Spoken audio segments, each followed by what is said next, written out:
Okay, so let's go to question then. Jaffe, you have one question. Do you want me to read for you, or you're okay to read yourself or speak yourself? I can ask you. Thank you.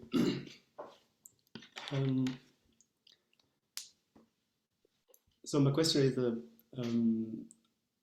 how to generate the sense of wonderment during the stable and comfortable sitting. And what I did today is that I was keeping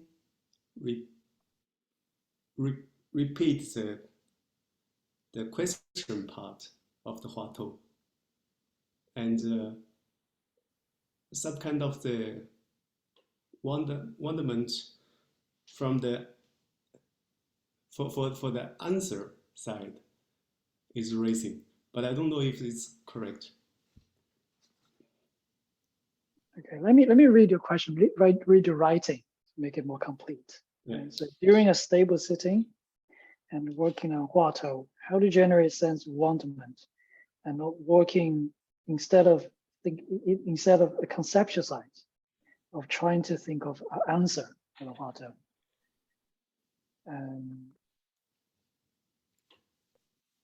And that's the question, right? Yeah.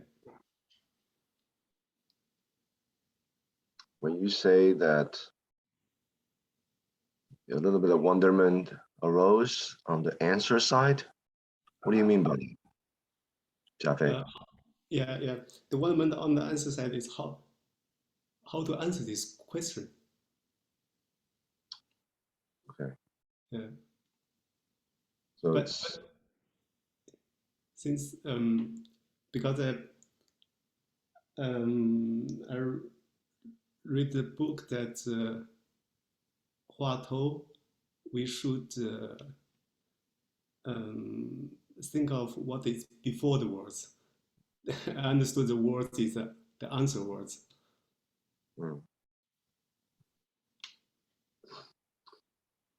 Okay.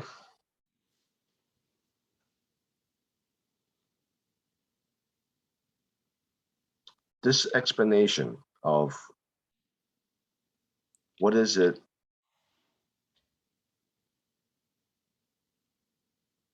that lies before the words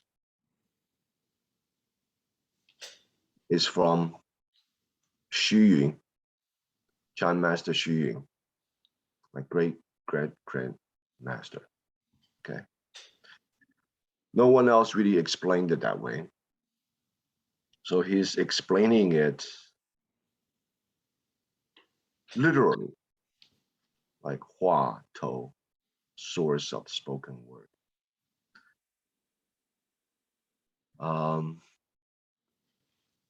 But in his discourse record, which is all translated into English, published in my Shifu's book, Shattering the Great Doubt. Is that the book that you're reading? I read the introduction of your book. I see. Okay. Gateless Barrier book. That's an explanation based on the meaning of Huatou.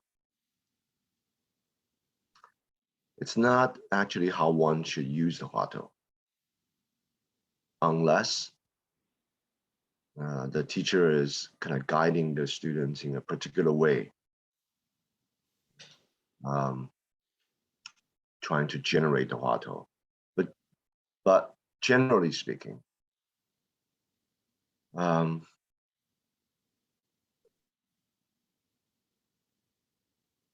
when we ask the Huatou, critical phrase,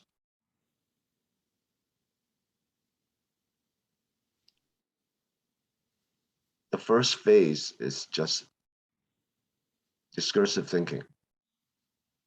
Very difficult for a person to let go of that. So naturally, they will think about what is the meaning of this? Like, East Mountain walks on water. Right? Where do Buddhas come from? East Mountain walks on water. What does it mean? East Mountain walks on water. 东山水上行. What is it? So, so a person is still using their logical mind, reasoning mind, to work on the Huatou. So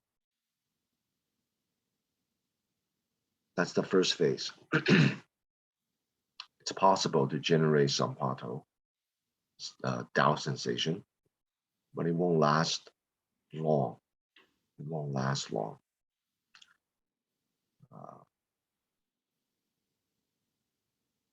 You can't rush it.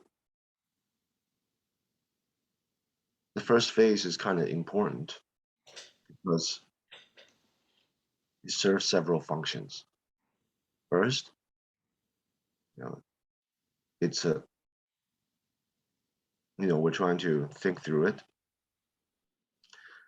but this is a logical, it's a rational impasse, right? You can't think through it.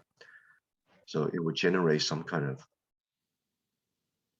angst, sense of wonderment. But more importantly, it captures the mind, and the person developed concentration. Okay, so staying with the Huatou, critical phrase, staying with it. So that will develop concentration. And so in that sense, the concentration will lead to non-discursive awareness. Discursive thinking reside on the most superficial layer of the mind, up and down, reasoning, thinking, wandering thoughts. Concentration subdues that or diminishes that. So that's the second function, which is very good. The third function is that once the discursive layers of the mind is subdued, diminished, then the continual asking of the Huatou actually goes deeper into one's psyche. The sense of not knowing, flavor of not knowing goes deeper. And that's the way to work on the Huatou. I mean, you can't, even though it's necessary to go through the discursive part, the beginning stages. But what one really needs to do is just to simply ask the question. Don't seek for anything. Even don't seek for answers. Don't seek for wonderment. Right? Don't second guess yourself. Don't criticize yourself. Why aren't I generating wonderment? Am I doing it right? How do I do it? I don't really know how to do it. All those things are actually happening. So all you need to do is capture this little bit of flavor residue from the discursive thinking. Let it sink down into the depth of your psyche, sense of not knowing. And just ask, what is it?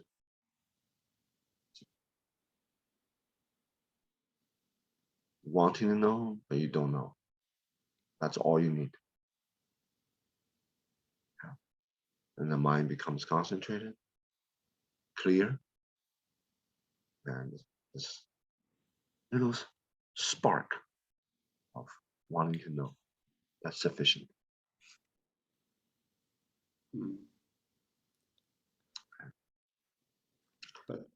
So yeah, don't try to generate, fabricate something connected to you and you really want to know. That's sufficient. Keep it simple. Keep it simple. Yeah. It's probably not a satisfactory answer. You may be looking for a secret way of how to generate the Huatou. No, I think I got the answer, but yeah. But I have a second question. And the critical phase, could it be possible even on the same Huatou? The critical phase could be different at different time. Of course. Before the answer, during the answer. The actual phrasing of how you're asking, is that what you're asking? Yeah. Could it be different? Yeah. The critical phase. Yeah, it's possible. Okay. In fact, the way we ask the Huatou, for example, if my Huatou is, where the Buddhas come from, East Mountain, walks on water. The way I work on it could be East Mountain walks on water. What is it? Or I may just be working on what is it? But the it refers to East Mountain walks on water. See, so what is it? Is it? Or sometimes East Mountain.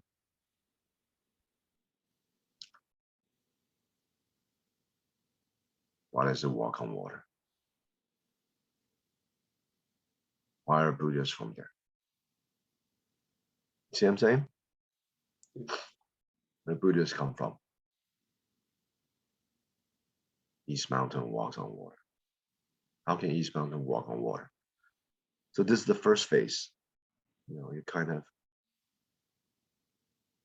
having a monologue, but it's on the same subject.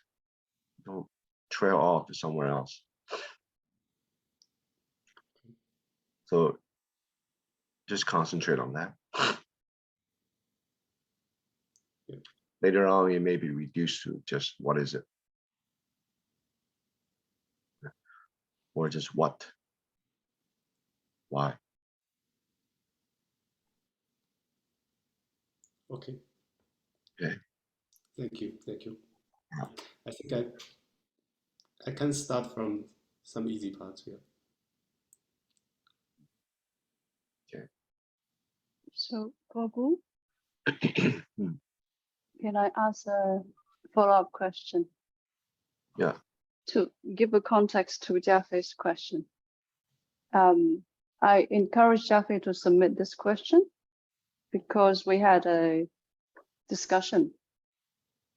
I was reading one of Master Sheng Yan's books on 100 sayings in Chan, and one of them is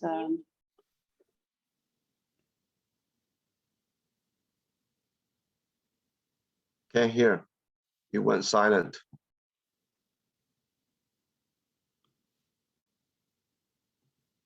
Can't hear.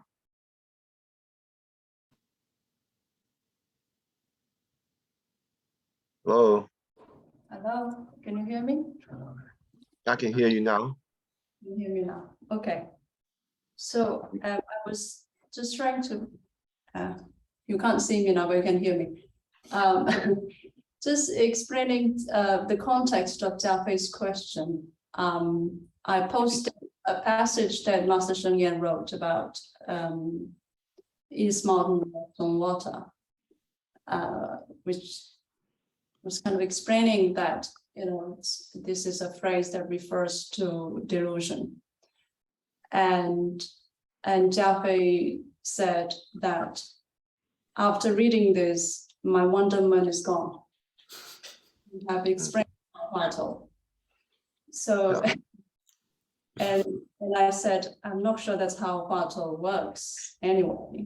And so if like the gateless barrier basically explains a great number of Huatou. If that kind of dismantle our Huatou, then why do people write about Huatou when there are just tons of books about Huatou? So that is kind of the context of why this question arose. So could you say a bit more about how we differentiate the meaning of Huatou, the answer of Huatou, or the purpose of Huatou, and how we actually use it? So like Jiafei said, once I know what's the purpose of this Huatou, then the wonderment is gone. First of all, that book by my teacher, it's only in Chinese. It hasn't been translated, and it shouldn't be translated. That book should be burned. That book was a compilation of newspaper essays to satisfy the curiosity of the intellectuals in Taiwan, curious about the meanings of Huatou, the meanings of Gong'an, basically, not Huatou. So it's not a book for practice. It explains in a rational way, expository way. So anyone who works on the Huatou should not look at that book. So that book is like Bi Yan Lu. Bi Yan Lu is a very elaborate commentary on 100 Huatous. And you know what Da Hui did? Da Hui burned the xylograph, meaning the woodblock prints of his teacher's book, because it encourages intellectualization. It encourages discursive speculation. That book is for those people that don't want to practice, just want to understand Gong'ans. So it's not for anyone who wants to do Huatou practice. The genius of the Huatou practice cuts through discursive thinking, which is the poison, the cause of most of our suffering. The tendency of discursive thinking is to reify, solidify notions and ideas into fixed things. It's a process by which we other people, compartmentalize our experiences, solidify our opinions on things. That's the nature of words and language. It makes it into a thing. As soon as we make it into a thing, our self-grasping come into being. So selfing, othering. And Huatou uses the poison of words and language to turn it upside down. So it becomes an impasse, impossibility for the rational thinking, discursive mind to resolve, to understand, to fathom. And in that process of meditating on this, it encapsulates the interest of the meditator. The person develops concentration. And as concentration develops, naturally, discursiveness diminishes. The mind becomes clear and simplified in the immediacy of the method. So it actually bypasses discursive thinking, conceptualization. It's the same process with other methods.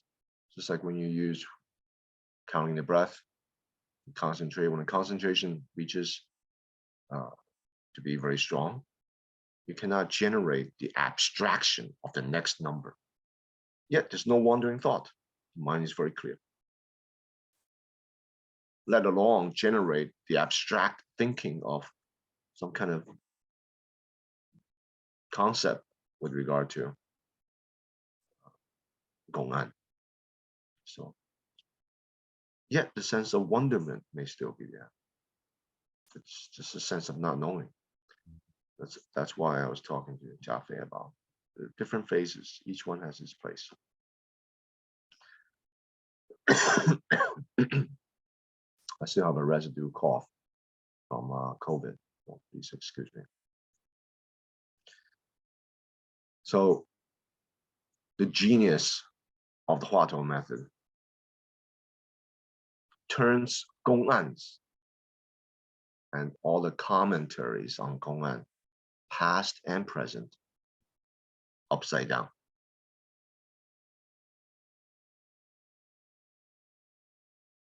So Huatou is a very unique method. So in that case, would you say we shouldn't read the Gateless Barrier either? No, Gateless Barrier's commentary generates wonderment. I never explain a single thing. If you look at it carefully, very different in nature to Master Shen Yan, my teacher's book. My teacher's book, 100 koans, actually explains the logic of the Gong'an. I don't do that. The purpose of my commentary is to generate more wonderment. Does that make sense? Look at it. I may talk about who the main characters are, give a little background, right? Who the person is, who Zhao Zhou is, who Yunmen is, De Shan, I talk about them, and I talk about their story and their struggle to practice. And then when I talk about the Gong'an, I highlight the important parts, which is the Huatou of the Gong'an. And I turned it around to the reader, maybe in the same way or direct in another way. I don't give anything away, answers or explanations. So the nature of Gong'an commentaries in the passing to the Gateless Barrier is very different.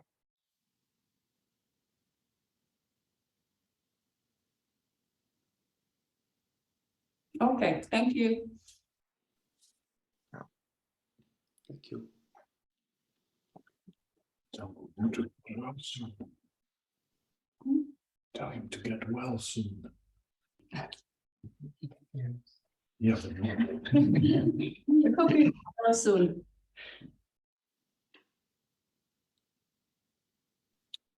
Right.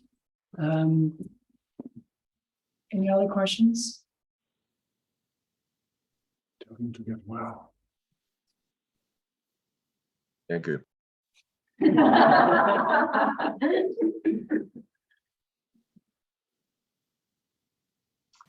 Debbie, did you raise hands?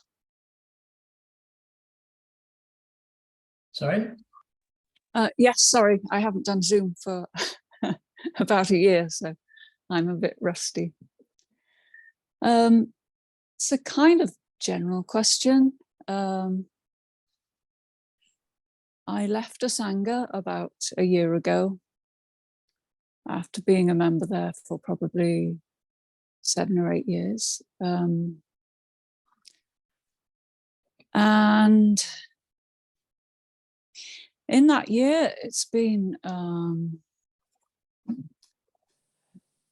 really good to be able to experience some freedom of mind.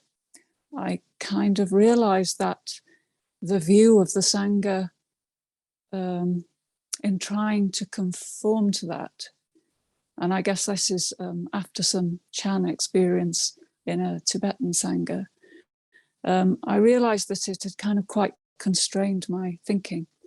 And it's just been really wonderful to not kind of, and a little bit sort of almost scary, just to allow my mind to be free.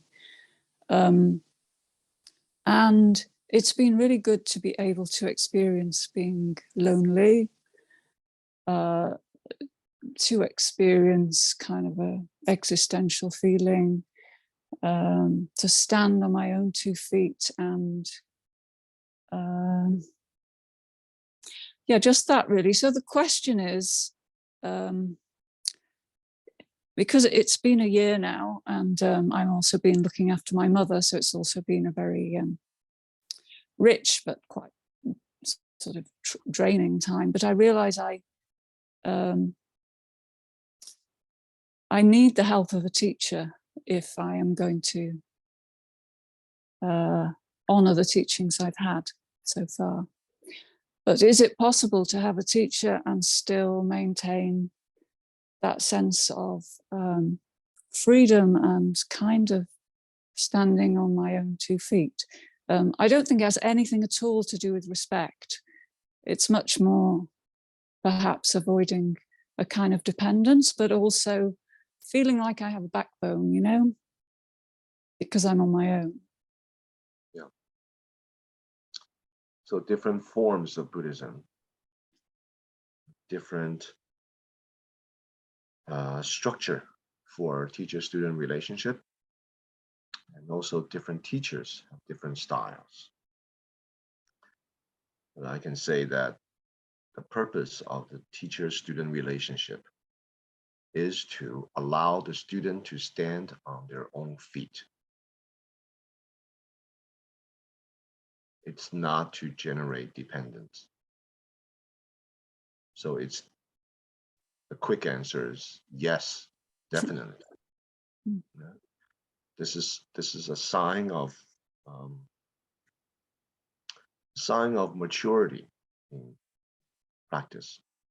Different students from different phases of their spiritual journey, their life, may need different things. In the beginning, they may need a lot of instructions, and they may need closer contact with teacher. Later on, they may not need to.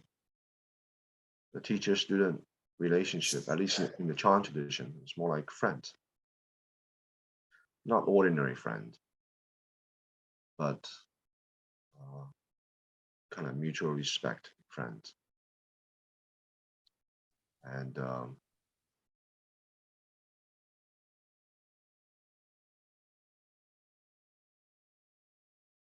the teacher only kind of supports the student on the side. The teacher should know that the student must stand up on their own 2 feet and learn to respond to circumstances, learn to work with vexations, afflictions, and learn to come out of it, draw on one's resources, to use the Buddha's teachings to make it come alive in their life. So most teachings can't do that for the students. They may have a format, a formulation, you know, to do it, but to truly work with one's afflictions, difficulties, find a way to navigate through that.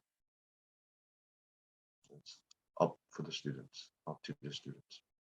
So when you eventually return to your Sangha, to your teacher, you'll find the relationship have changed. And of course, you'll find a way to how to navigate. The teacher will be there for you. So if you need more help, teacher will be there. If you don't, just touch base once in a while.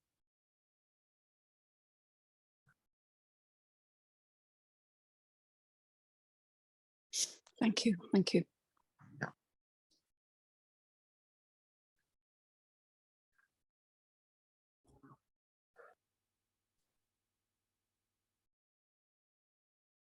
Thank you. Anyone else have any question? Can I say? Hello. Hello. it is about the sense of wonderment and not knowing that you spoke about.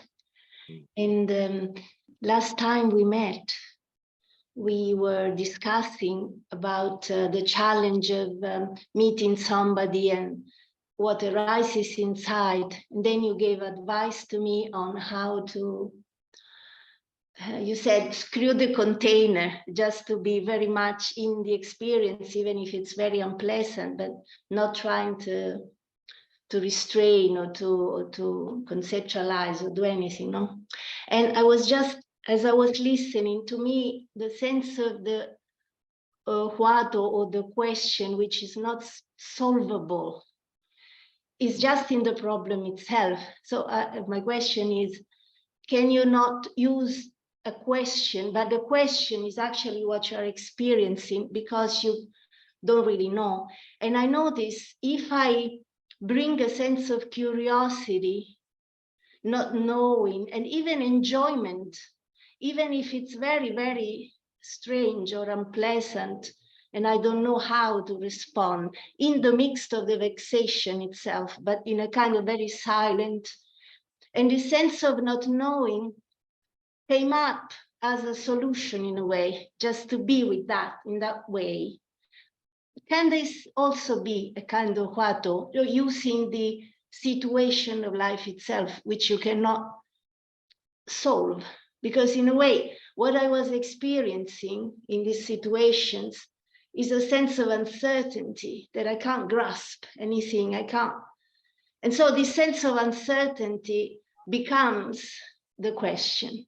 And when that is fully enjoyed, rather than, because when you said screw the container, my investigation was, what is the container? It's a subtle activity, subtle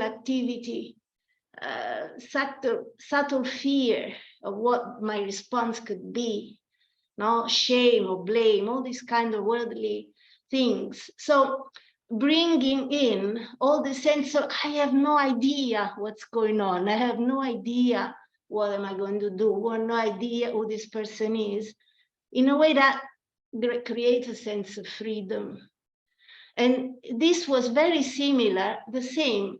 I only had a brief experience with Huatou because I met a teacher coming from Korea.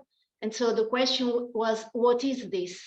But in a way, to me, it worked in the same way, because the question didn't really, it was more like a sense of uncertainty, I would call it, uncertainty or wonderment, or this silence. And sometimes it's very tense, can become very tense. Or sometimes it's very exciting even, like, you know, it's a sense of no. So I noticed that if I bring that in the midst of the vexation, that sense of having to restrain, you know, goes. That's all what I wanted to say. Does it make sense in a way to use a situation rather than a question? It's possible. Yeah, it's natural.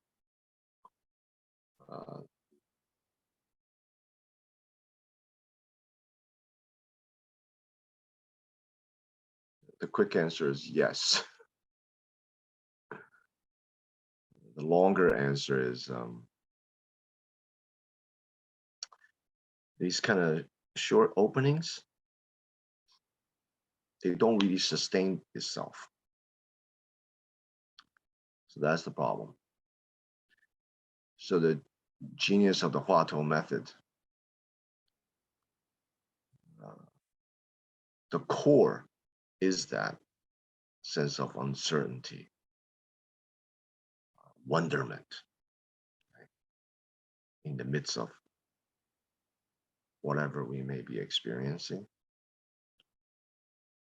And it's tied to one's existential question. That's the core. Now, a person can experience that in the midst of daily life, just being in the midst of vexations or in the presence of uncertainty, and have some kind of glimpse or some insight, some opening, sense of freedom. The genius of the Huatou method is that It sustains this. So the container is the phrasing, is the question. And it's useful in this sense of containing that sense of not knowing and sustaining it. It's like a way to compress, intensify in a sustained way. Then the explosion happens in a more intense way. Using the analogy of explosion, it's like you're making something very compact. And it builds up, the momentum builds up. As opposed to a sense of freedom, a sense of opening, just diffuses. You know? And the transformative power of those, just like a memory, has no transformative power at all. So it's like a memory that, oh, I feel so free. But a person who worked on a Huatou for a year, 2 years, 5 years, 10 years, and when that explodes, and the self is ripped to shreds. See? So it's like a piece of paper sometimes. A person can have sharp kind of spiritual capacity. They use Huatou suddenly to have some kind of insight, but that's like, it's like a needle going through a piece of paper. Did it go through? Yeah, it went through. Does it have any effect on the paper? Not really. The paper still is fine, pretty strong. You can have several poking throughs, paper is still fine. So, as opposed to someone who is ripping through the paper with a fist, and that paper is shredded. You can use Scotch tape to tape it up, but it's never the same. So sometimes the container serves a particular function. In this case, other cases you can just let go of the container if it becomes a burden in human interactions, or trying to help someone, they don't need your help, and you're just present to them. I think that was the context of last time we did the Zoom, right? So it's a kind of situational, like you don't, there's nothing for you to do, there's nothing you can do. So in that situation, just let go, just experience, embodied experience. But Huatou is a little bit different. You need power. And that power comes from sustained meditation, and also the same questions that drove Shakyamuni Buddha to leave the household life, princely life, the comfort of being privileged. Same question, and that is birth and death. The existential. Our existential ultimate question. And that will give it fuel for the Huatou practice. Thank you. Yeah. So you're talking about this practice in a retreat situation, right? Would be more Daily life. appropriate. In daily life. Sustaining it. Okay. Yeah. Mm-hmm. Retreat familiarizes oneself how to Mm-hmm. use it in a controlled environment, safe, in the presence of a teacher, so you can really go deep, let go of everything, just plunging. But in daily life, that's when we, make it come alive. Because Huatou, the wonderment comes in different flavors. And so it's not like one feeling in one situation, just intense. No, it could be very subtle. It could be very clear. It could be just fascination, curiosity, always in the back of the mind, going through daily life. So different flavors we have to familiarize.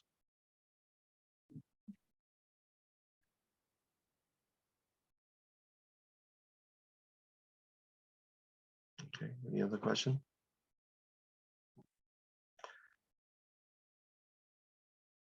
Yes, Haiyan.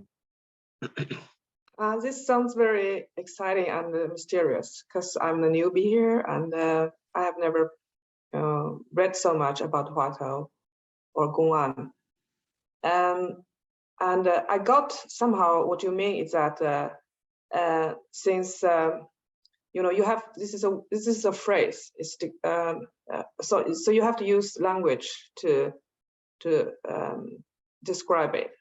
But if you going in the way of logic, you go actually the opposite way. You need to go backwards because you have to go backward and inwards, because if you follow the words and go in the logic way, you just you are going further to the outside word instead of going back. That's how I'm thinking about it.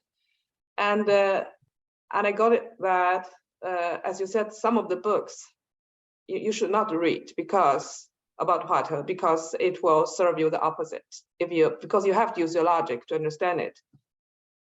So I'm wondering, for me, right now I have not been to any retreat, and so I'm living in Norway. I'm beginning to practice meditation.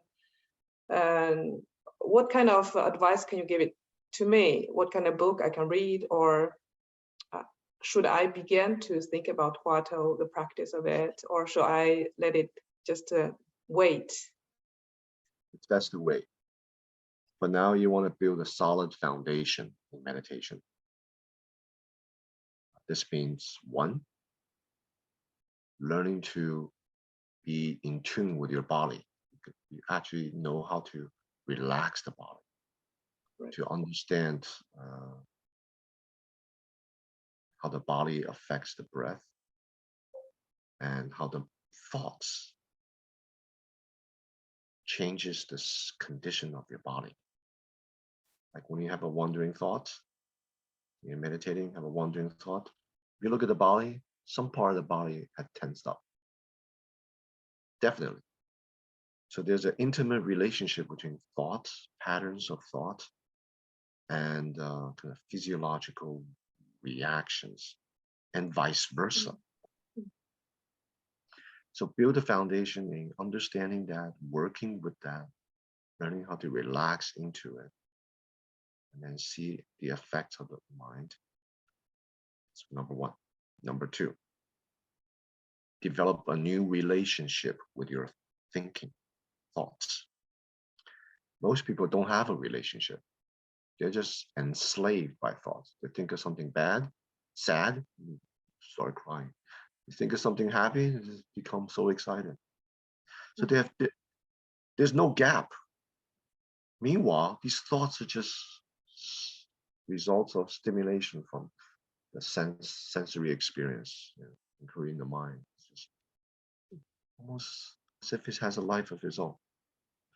So developing a new relationship at the second phase means you can see it, not be affected. Don't allow thoughts to reify, to solidify your experience into this or that. Keep it porous, keep it open. See the thoughts coming and see them go. A new relationship, second phase. And then three, a discipline. Start to discipline. So you have engage in formal practice, seated meditation, the purpose of which is to develop concentration. Very simple, keep it simple. So staying with one thing. The wandering thoughts go away, stay with it.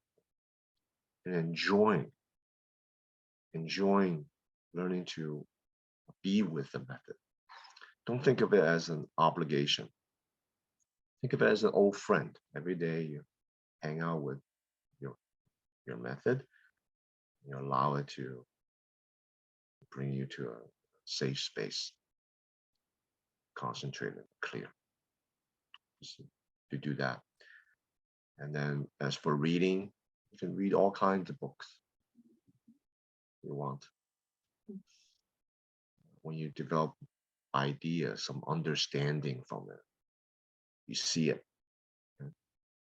Don't have to buy it, to buy into it. Okay. Your whole relationship, that second phase of relationship with your own thoughts and feelings, that's very, very important. Give yourself more space in which you can have thoughts come up, and you don't need to follow, don't need to suppress them either. Allow them to see their effect on the body.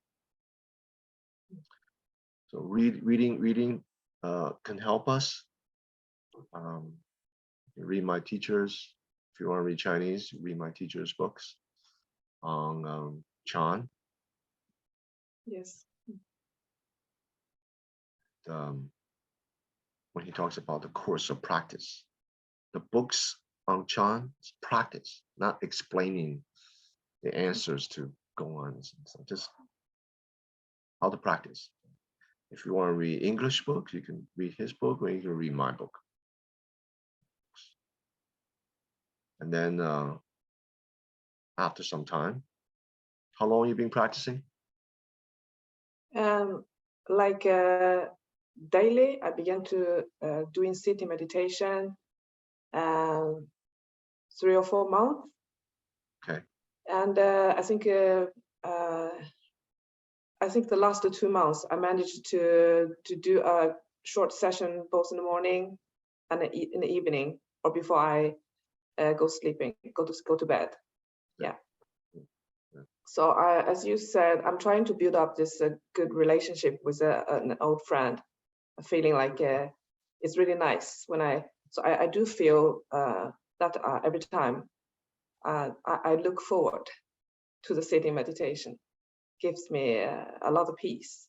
It's a treat of the day. Excellent. Continue to do that for a year. Next summer, see if you can do a 7-day retreat. Go to London and do a 7-day retreat. I'm looking forward to it. Thank you, Master. Hey, Virginia, how are you? You have to unmute. Hi. Hi. I have a question about a Huatou workshop that I did in May online. And it said it was for beginners. And by Saturday night, I was so traumatized that it was just a horrific experience. And because it was just question after question in breakout rooms. And I was with much more experienced meditators. And all it was discursive thinking from my perspective, that by Saturday night, I had a horrible headache, and Sunday I went back and sort of finished it. But yeah. I mean, how do you, I just don't know what to say about that experience, but it made me think, no Huatou for me, because it seemed counterintuitive to non-discursive thinking. So if you want to comment, Sure. I'd appreciate it. Thank you. It's very important for people who practice Huatou as a very solid foundation. The foundation I usually teach is embodied experiencing, basically silent illumination. Okay. So when a person has that foundation, they will not allow the question to go to the head region. It's a kind of embodied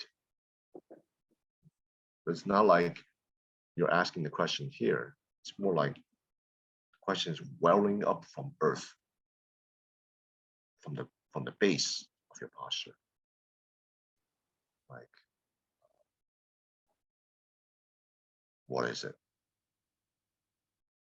It's not up here. What is it? Now, normally,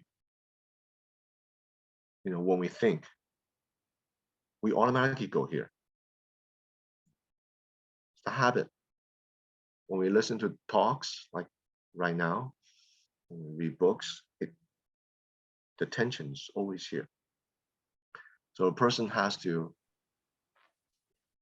develop a practice in which they can kind of bring it down low to the base. So the question doesn't hit us here. It hit us in an embodied way. And one's relaxed into it. That's the way to practice Huatou.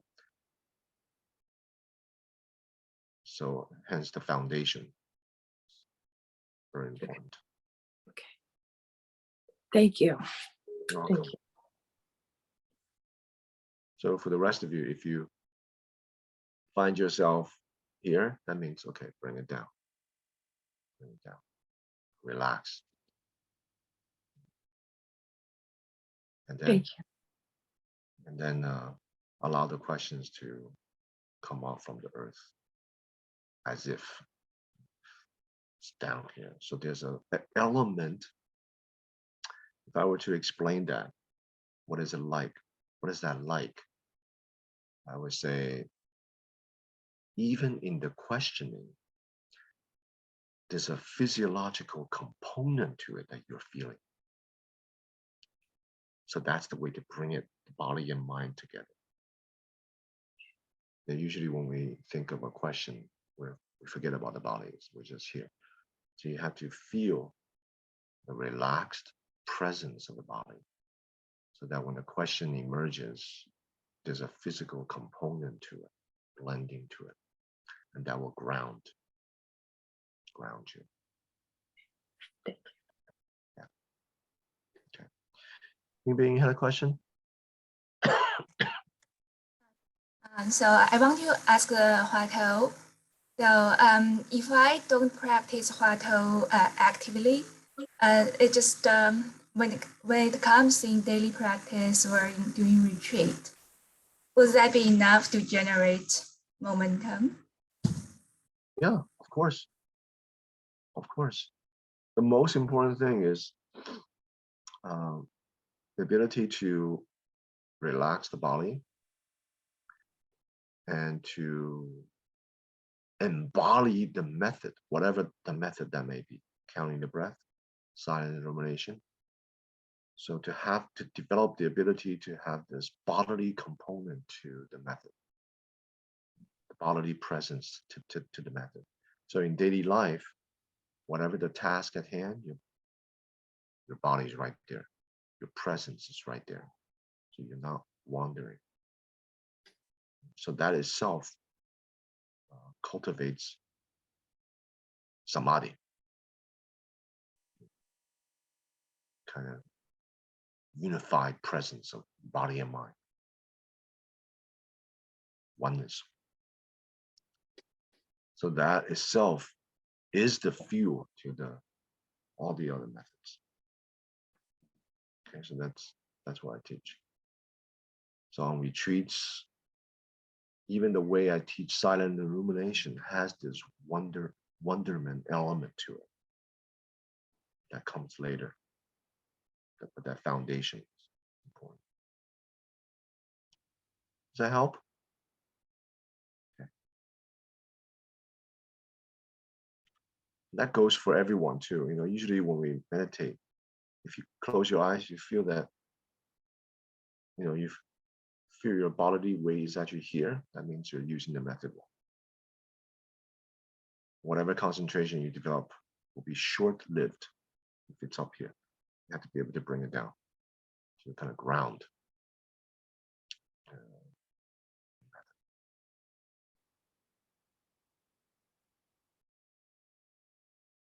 Maybe one last question. Okay, one last one. Okay, Paul has a question. Paul, do you want to unmute your screen? Hello. Hey. I've had very long-term issues with depression, and when I'm in meditation, sometimes I can break through that feeling, and sort of it subsides, and then I end up saying to myself or think to myself that how was I ever depressed before? You know, it seems so ridiculous. But then as soon as I come out of a meditation session and go back into real life, I don't know how to carry that feeling with me. Do you have any sort of methods or tips or anything on how that might be possible? Okay, first, thank you. Thank you for sharing. Do you take any medication? No. No, okay. Do you have any relationship with a therapist? I do, but it's hard to find a therapist that I link with, if you know what I mean, or connect with. I've seen probably like 25. Okay. If you, so I will come at it from different angles. So in terms of therapy, I would try to find one who is a Dharma practitioner. Okay, not an ordinary one. See if you can kind of scope around and to different networks and find one who is actually a practitioner. So it's more aligned, with practice, and they know what you're experiencing when we talk about meditation. You don't have some fantasy idea of what imagination of what you're doing. So they'll be able to kind of bring it closer together. So that's one thing. And another thing is you have to develop an understanding and appreciation of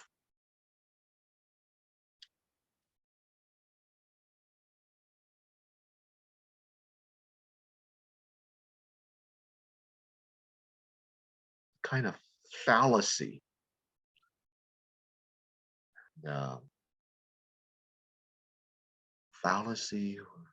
limitation, completely habitualized. But this flaw of words and language, such as depression, as if a human being can be narrowly confined to a word. I have depression. I struggle with depression. So first thing is challenge that. No, I don't. Not deny, but the freedom of our mind, who we truly are.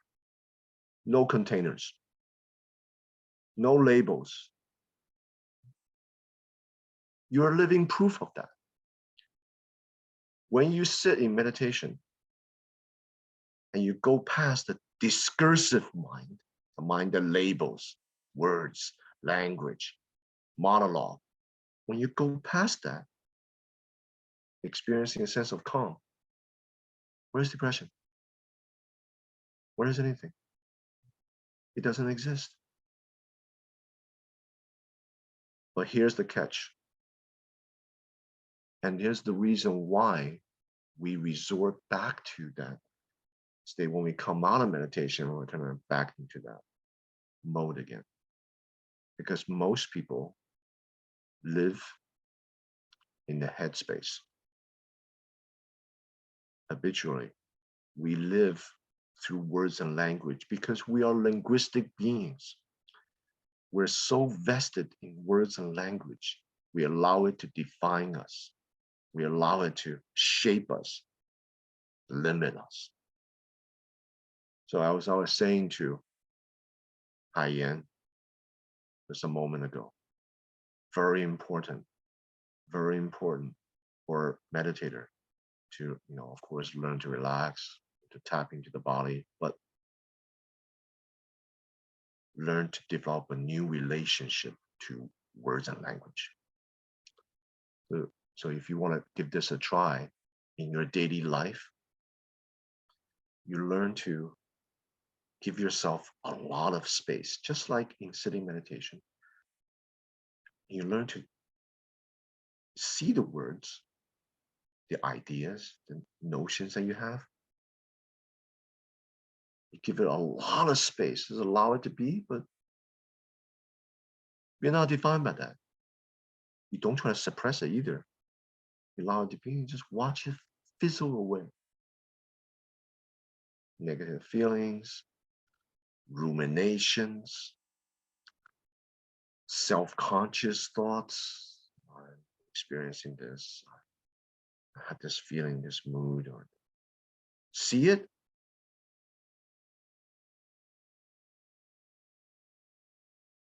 Allow it to exist in openness. You ask yourself, where is it now? I don't feel so good. Where? Where? Your body? Where is it? Don't think about it. Try to look for it. Just come to your body, relax into your body, and allow the questions to be. Where's depression?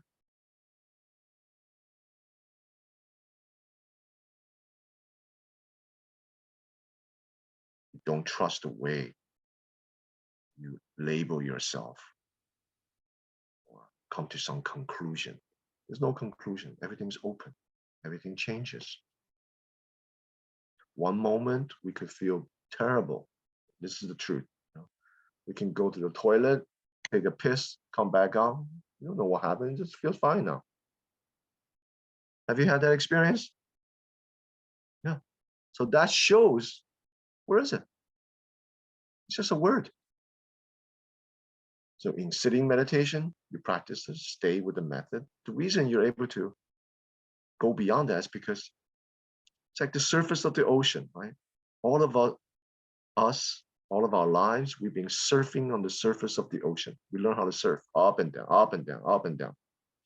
In meditation, we're not surfing on the ocean anymore. We're diving. As soon as you go beneath the surface of the ocean, you discover, wow, it's quiet. It's calm. Allow yourself to. So depression, anxiety has intimate relationship with discursive thinking, words and language, and the ways in which we allow it to define, grasp, identify, reify. So be careful. Develop a new relationship. Waves can be as big as they want. From the perspective of the ocean, you can do whatever you want. The ocean's always bigger, accepts everything. Nothing is affecting the ocean. Nothing can possibly, no matter how big the wave, can. You're the ocean. You're the ocean. The thoughts and feelings don't define you. They don't define you. There's so much more. You're that freedom. So tap into it in sitting meditation, in daily life. Think of it as meditation in action. The way you relate to thoughts in sitting, same way you relate to wandering thoughts in daily life. Of course, you need your thought for thinking, your work and so on, that's fine. As soon as you find they start to veer off into this other space and you're kind of sucked into it, come out of it. I'm the ocean. You're just a wave. Right? And relax into it. So it has a bodily component to it. It's not just cerebral. You have to come back to the body, relax. The more familiar you are in relaxing the body, tap into groundedness, the better you are dealing with all these different kind of waves. Okay? So that's the practice suggestion, but a therapist that actually meditates, that will be the gem. See if you can identify, and they can kind of work with you with that. So you two will have a shared language, kind of resonance. Does that make sense? Could try that. Thank you. Yeah. Okay. Right. I think that's thank you very much everyone for sharing your questions, and thank you everyone for joining us. I'm still recovering from COVID. I really appreciate it. So that's all for today, and everyone can enjoy the in the UK. It's really lovely weather, so enjoy the rest of the day. Thank you very much everyone for joining. Let me say, let's acknowledge all of you who are present. So Lucia, I spoke to. Roy, hello. Debbie, I spoke with. Diane, Jiafei, Tori, Virginia, Bing Bing, Kelowna, how are you? Simeon, James, good to see you. Yiping, good to see you. Chen Chen, did I say that right? Okay. Catherine Wang, Sarah, Zhang. Okay. Take care, everyone. Thank you, Guo Gu. Thank you, everyone.